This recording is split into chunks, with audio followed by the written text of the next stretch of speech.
everyone, welcome to the Snitch and Listen, the podcast where we talk about relevant and interesting topics of the moment. Things that caught our attention and maybe yours too. Honestly, we don't even know what Snitch and Listen really means, but it sounds cool, right? Before we start, I'm Matilde. I'm João. And I'm Gage, the one with the dry comments and too many opinions. Today's episode is all about something pretty curious. Why are we so obsessed with people we don't even know? It's something we all experience but don't often stop to question. Yeah, why do we care so much about celebrities, influencers or athletes? We've never even met them. I mean, do we really need to know what they had to breakfast? Exactly, we follow every move they make, every photo they post, every outfit they wear. And for what? It's not like we are going to bump into them at the grocery store. Isn't it kind of funny how invested we get? Totally, like those crazy expensive sneakers, people go nuts for them. But at the end of the day, they're just shoes, right? Or are they something more? Why are we so into it? I think it's a mix of stuff. For athletes, maybe it's a way of saying, hey, I made it. And for us, maybe it's a way to imagine what it feels like to be rich and famous, even for a second. But I wonder, are we forgetting about the actual talent behind the sparkle? Exactly. It's easier to talk about someone's outfit than to really understand the hours of training and the hard work they put in. But I get it. Shiny things catch our attention. Talking about a new sneaker drop is more fun than discussing footwork techniques, right? So true, so true. But it's kind of wild how we will spend hours arguing about an athlete's haircut and barely even mention how good they actually are in their sport and how we're more into the drama than the real deal. Let's be honest, probably, yeah.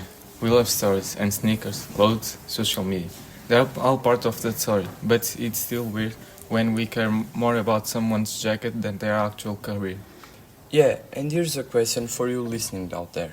If you had the chance to buy those famous sneakers, would you actually wear them? Or just take a picture for Instagram? Okay, that was a good one. But seriously, do we want the shoes or the image they give us? Right? Maybe we really want this to feel a little closer to that lifestyle, even if it is just through a pair of trainers. So, are we admiring success or are we just buying into a fantasy? Okay, switching it up a bit, let's talk about apologize. You know the ones, a celeb mess ups and boom, the next day there's a statement on their Instagram story. The classic I'm learning and growing post. Short, sweet, and usually full of emojis. But is it real or just damage control? Honestly, some of them feel like copy-paste apologize, like they googled how to say sorry without really saying sorry. And it makes you think, are they actually sorry or just trying to keep their fans happy and move on quickly? It's tricky. On one hand, yeah, people mess up. We all do. But when someone's constantly in spotlight, it gets harder to tell if they mean it or if they're just protecting their brand. That's the thing. It's like saying sorry has become part of the celebrity checklist. Make mistake, post apologize, hope people forget. But do we actually believe them? And do we even care if it's real or we're just happy to move on to the next headline? Maybe we forgive fast because we want things to stay fine. No one wants their favorite star to fall from the pedestal. Or maybe we hold on too long, judging people forever for one dumb post they made 5 years ago. So here's a thought. What does real change look like? Is it more posts or actions behind the scenes? I think it's about showing us they've learned, not just saying, like actually doing something better, not just talking about it. And maybe giving people time. Growth takes time, not just 24 hours and a notes app apology. Alright, time for something a little bit deeper, mental health in sports. It's finally becoming a topic and it's about time. Totally. Athletes are starting to say, hey, I'm not okay, and stepping back when they need to. But not everyone gets it. Yeah, some people call it brave, others think it's weak. But seriously, how can taking care of your mind be seen as weakness? Exactly! These people deal with insane pressure, constant training, the media, millions watching them 24/7, who wouldn't feel overwhelmed? Right. We treat athletes like superheroes, but they are human. They have feelings, bad days, doubts, just like us. And honestly saying, I need a break takes guts, especially when the whole world expects you to be perfect. So the question is, are we ready to support that? Or do we really only like athletes when they're winning?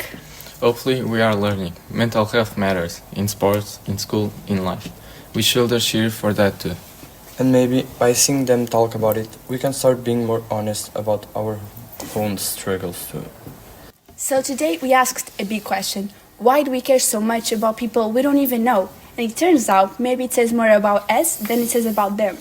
We talk about fancy sneakers, fast apologies, and what it means to take care of your mind, even when the world expects you to be perfect.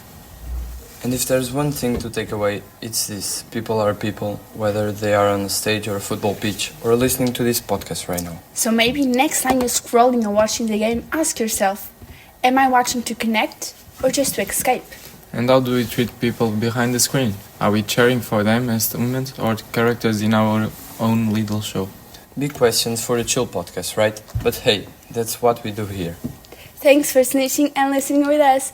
We'll catch you next time. Bye. Bye. Bye.